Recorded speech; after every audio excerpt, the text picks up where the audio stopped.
Lesson 183. I call upon God's name and on my own. 1. God's name is holy, but no holier than yours. To call upon His name is but to call upon your own. A father gives his son his name, and thus identifies the son with him. His brothers share his name, and thus are they united in a bond to which they turn for their identity.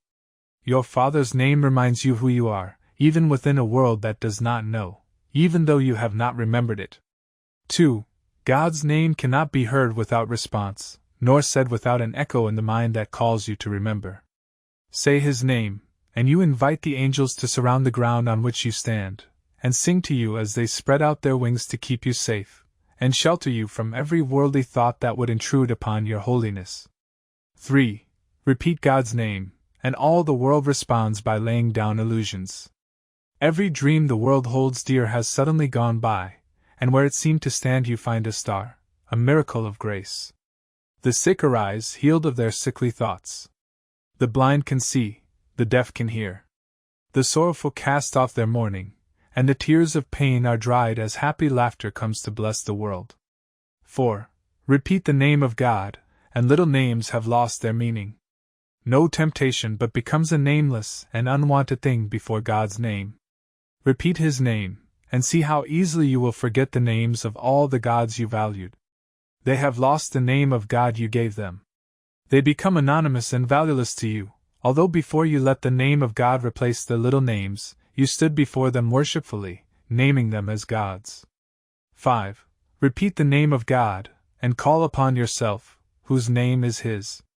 Repeat His name, and all the tiny, nameless things on earth slip into right perspective. Those who call upon the name of God cannot mistake the nameless for the name, nor sin for grace, nor bodies for the Holy Son of God.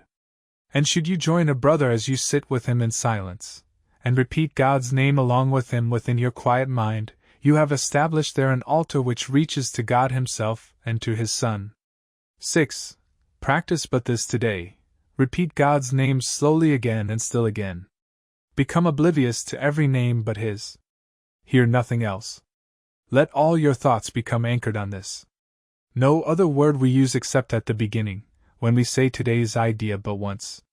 And then God's name becomes our only thought, our only word, the only thing that occupies our minds, the only wish we have, the only sound with any meaning, and the only name of everything that we desire to see, of everything that we would call our own.